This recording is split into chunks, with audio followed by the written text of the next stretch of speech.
오늘부터 사무엘 하의 말씀입니다. 사무엘 상의 말씀이 사울이 죽는 것으로 끝났는데, 사울이 죽는 것과 좀 다르게 죽다가 아직 다 못 죽은 것을 아말렉 청년이 죽였다, 이런 내용으로부터 1장이 시작이 되고 있습니다.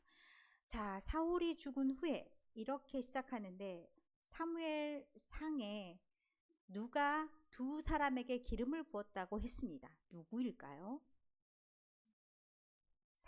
사무엘이 두 왕을 세웠습니다. 사무엘 상에 나와 있는 왕이 있지요. 이름이 사울이죠. 네, 사울입니다. 그런데 사무엘 상에 사울만 나온 게 아니라 사울의 경쟁자가 나왔습니다.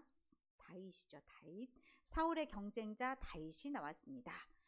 이제 다윗의 시대가 시작이 딱 되는데, 다윗의 시대가 본격적으로 시작이 되기에 앞서서 무엇이 이루어져야 되냐? 사울가가 싸그리 없어져야 되는 그런 상황입니다. 다윗이 사울을 죽인 것이 아니고 여러 상황에 의해서 사울가가 없어졌다, 이런 것들을 알려주는 것이 1장부터 5장의 말씀입니다. 그래서 제목을 다윗의 정치적 승리라고 붙였습니다. 그러면 이제 사무엘 하는 주인공이 다윗이 왕이었던 시대, 이것을 다루는 내용이더라. 그런데 크게 보면 1장부터 10장까지의 내용은 다윗이 승리한 내용인데, 아까 말씀드렸듯이 1장부터 5장은 정치적으로 승리. 무슨 말이냐면 진짜 이제 왕이 됐다, 이스라엘 왕으로서 이제 면류관을 쓰고 나타났다, 이게 1장부터 5장. 그리고 6장부터 10장은 다윗이 신앙이 얼마나 좋았냐, 믿음이 얼마나 좋았냐. 자, 6장은 법궤부터 언약궤를 가져오는 이야기부터 시작됩니다. 그래서 신앙적으로 굉장히 훌륭한 사람, 우리가 5장의 오늘 본문으로 오전에 봤습니다. 거기서부터 시작이 됐죠. 왜 이유를 우리가 알 수 있어요. 왜 다윗이 이렇게 승리할 수 있었느냐? 그에게는 하나님이 계셨더라, 하나님한테 진심이었더라. 이게 1장부터 10장의 전면에 흐르는 내용. 그런데 분야가 조금씩 나뉘어서 두 개로 나눌 수 있다, 이런 말씀인데요. 1장에 나와 있는 것은 이 아말렉 사람이 자기가 죽였다 하고 나오는 거예요. 사울이 죽었다라는 것을 다윗이 듣고 너무너무 좋아했을까요?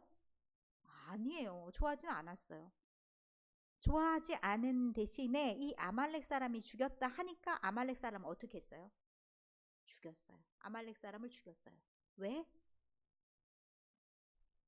하나님의 기름 부은 자를 함부로 사람이 손을 대었다? 이건 있을 수가 없는 일이다.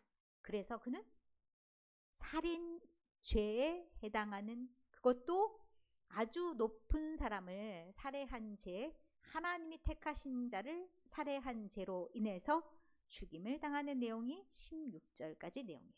그러면 17절부터 27절까지 내용은 뭐냐면, 조가라는 말 들어봤어요? 우리 친구들 조가라는 말 들어봤어요? 누가 돌아가셨어요. 그럼 슬퍼하는 노래가 조가예요. 이걸 애가라고도 해요. 탄식하면서 불러준 노래예요. 그러면 이 노래를 계속 부른다는 것은 어떤 의미가 있을까요? 나는 정말 슬퍼. 네, 이런 내용으로 슬퍼해. 얼마나 이 사람들이 훌륭했는지, 이런 것을 말하는 거예요. 제가 사실 장례식 때 꼭 해보고 싶은 것들이 있어요. 우리 장례식이 보통 기독교 장례도 너무 형식적이잖아요. 그 사람이 살아왔던 내용들이 좀 담긴 그런 장례식이었으면 좋겠다라는 생각을 많이 해요. 그래서 이분이 어떤 삶을 살아오셨고, 또 가족 중이나 교우 중에서 이분들이 살아생전에 어떤 신앙생활을 해오셨고, 이것들을 좀 이 조가, 애가의 형식으로, 기도문의 형식도 괜찮아요. 여러 형식이 있는데 그런 것들을 하면서 추억할 수 있는 그런 장례식이었으면 좋겠다라고 생각하는데, 딱 그 사무엘 하에 나와 있는, 이 초반에 나와 있는 이 애가나 이런 내용들이 참 좋은 형식일 수 있어요. 근데 어쨌든 지금 사울과 요나단이 어떻게 얼마나 훌륭한 용사였는지에 대해서 말하는 거잖아요. 그리고 좋은 왕이었다. 좋은 왕이었다는 표현을 어떻게 하냐면, 이스라엘 딸들아, 24절에 보면 사울을 슬퍼하여 울지어다. 그가 붉은 옷으로 너에게 화려하게 입혔고 금노리개를 너희 옷에 채웠도다. 잘 먹고 살게 해줬다. 그러면 왕으로서 다 한 것 아니냐? 이런 내용을 담고 있어요. 그가 얼마나 훌륭한 사람인지, 비록 전쟁에서 죽임을 당했다 할지라도 함부로 말할 수 있는 사람이 아니다. 그래서 19절 20절의 말씀에 보면 이 일을 가드에도 아스글론에도 블레셋 사람들에게도 알리지 말라라고 얘기해요. 왜냐하면 블레셋과 싸우다가 그가 죽었잖아요. 그러면 잘됐다라고 환호할 수 있는 사람들이 있죠. 그렇기 때문에 아예 알리지 말아라. 얼마나 훌륭한 사람들인데 그 사람들 입에 오르내린단 말이냐, 이런 얘기를 쭉 하고 있는 거예요. 앞으로 이제 제가 여러분들의 삶도 조금 더 관심을 가져야 되겠다는 생각을 참 많이 해요. 어떻게 살아오셨는지. 그렇게 해야지 제가 조금은 더 맞는, 정말 그분의 삶을 나타내 줄 수 있는 대언자로서 설교도 하고 예식도 정할 수 있겠다 생각을 참 많이 합니다. 그래서 여러분들 저랑 많이 친해지세요. 내가 10대 때는 무슨 꿈을 꿨고 어떻게 살았고 20대 때는 무엇을 했었고, 이런 크고 작은 일들 속에서 여러분의 신앙 어떻게 변화가 있었는지를 알려주신다면 나중에 여러분의 장례식을 집례할 때도 많은 도움이 될 줄로 믿습니다. 어쨌든 1장의 내용은 그런 내용이에요. 그리고 2장에는 이제 사울이 죽었으니 왕이 될 일들이 남아있죠. 먼저 누가 왔냐면 유다 사람들이 왔어요. 그래서 유다의 왕이 된 것이 2장에 나온 내용이에요.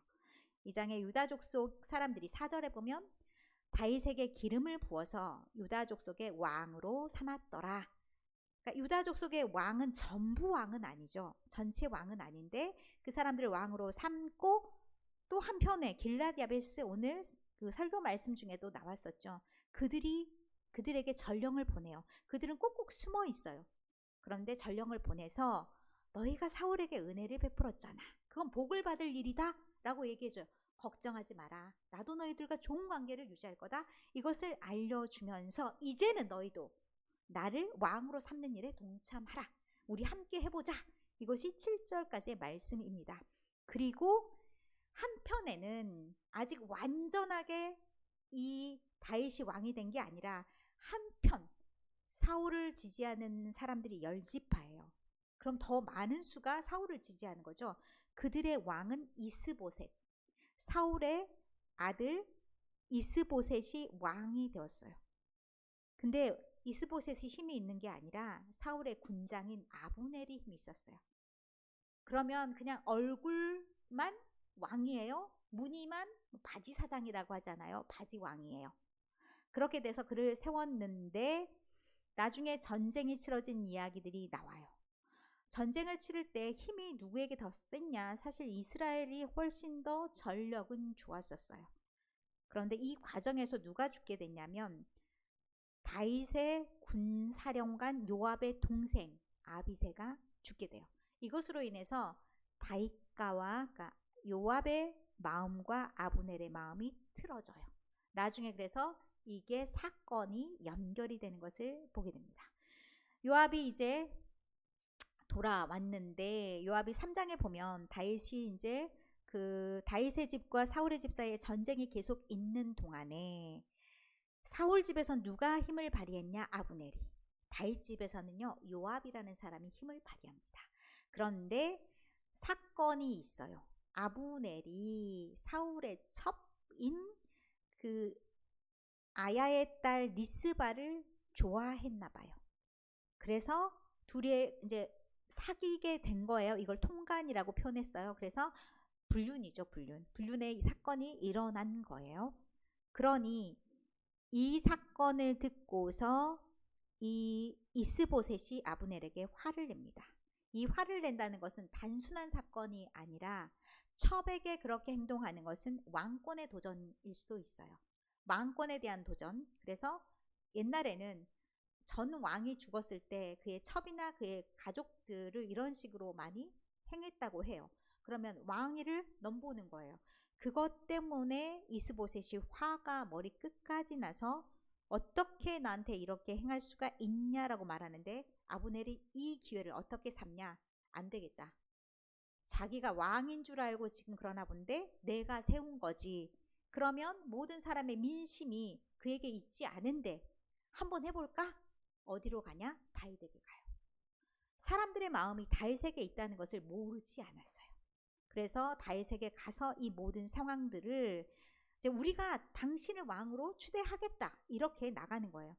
그런데 다윗이 이렇게 왔을 때 그리고 평안히 보냈을 때 그것을 못 참은 사람이 있었어요.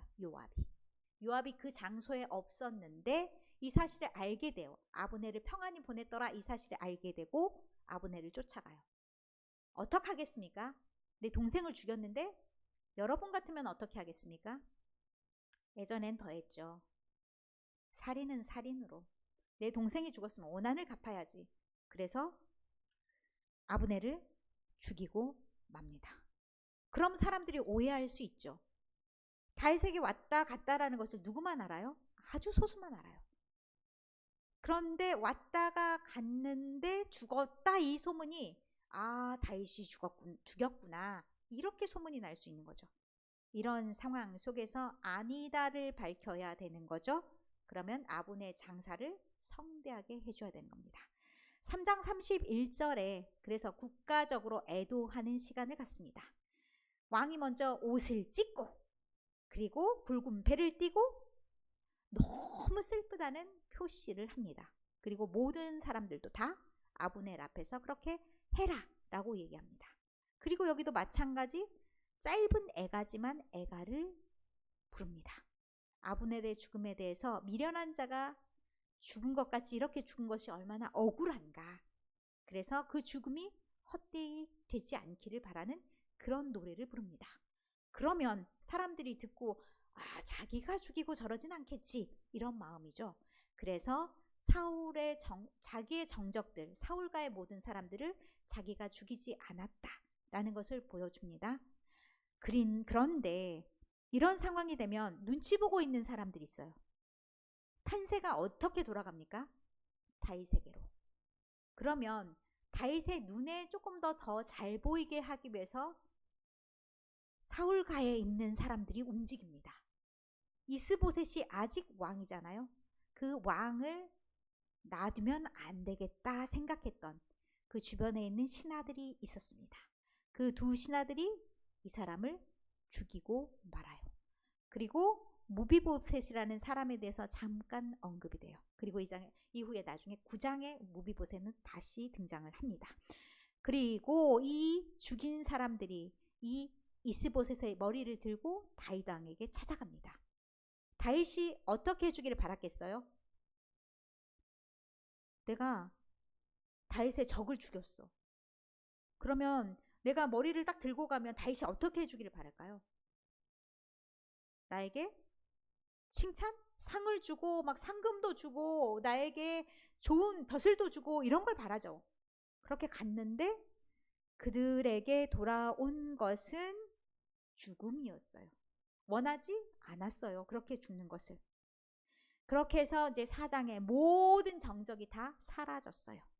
힘이 없는 한 사람 아까 남았다고 얘기했어요. 9장에 그건 다시 보도록 하고.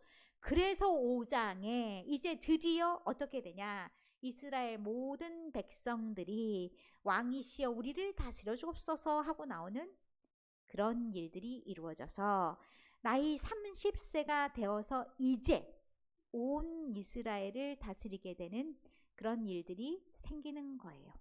그래서 7년 6개월 동안 유다 다스렸더니 나머지 33년은 온 이스라엘과 유다를 다스렸다. 이 왕위가 됐다라는 것은 사실 유다 왕부터 시작이 되네요. 어쨌든 40년 동안 왕을 했었는데 33년은 온 이스라엘을 다스렸다. 이렇게 되는 거고 그리고 도읍을 정하는 것이 6절에서부터 16절까지 나와요. 이런 내용과 오늘 17절에서 그래서 다윗이 이런 상황에서 블레셋이 안 되겠다고 쳐들어왔을 때 무엇을 어떻게 했는가? 이게 25절까지 이어지는 내용이었습니다. 다윗이 정치적으로 승리했어요. 모든 것들이 다 정리가 됐어요. 이제 땅도 확보되고 이런 건 나중에 할 일들이고 기본적으로 나라가 정리될 수 있는 모든 상황, 괜찮은 상황이 됐어요. 이럴 때 모든 것들을 하나님의 업적으로 바라보고 하나님께 묻고 나아가는 다윗. 그래서 그가 망하지 않고 이후에도 왕위를 계속 연속할 수 있었다. 이 말씀이 5장까지의 내용입니다. 오늘 이 말씀을 들으시면서 여러분의 생각은 또 어디를 향하실지 모르겠으나 우리는 하나님의 때 오랜 기다림 끝에 행하시는 일들도 있다는 것. 다윗이 진짜 왕위로 오르기까지는 최소 13년은 걸렸을 거다 얘기를 합니다. 때때로 기나긴 기다림 끝에 하나님이 약속하신 일들이 이루어집니다. 때때로는 인내해야 되고 때때로 오늘 내가 할 수 있는 일들을 하면서 그 하나님의 이루심을 경험하는 것이 필요합니다. 이때 마음 중심이 흐트러지면 안 됩니다. 믿음이 좋았다가 믿음이 바닥을 쳤다가 중구난방하지 않고 한결같이 어떤 상황 속에나 하나님을 믿고 나아갈 때 하나님께서 약속하신 모든 것들을 이루실 줄 믿습니다. 그 마음이 흔들리지 않기 위해서 우리는 늘 기도의 자리로 나가야 됩니다.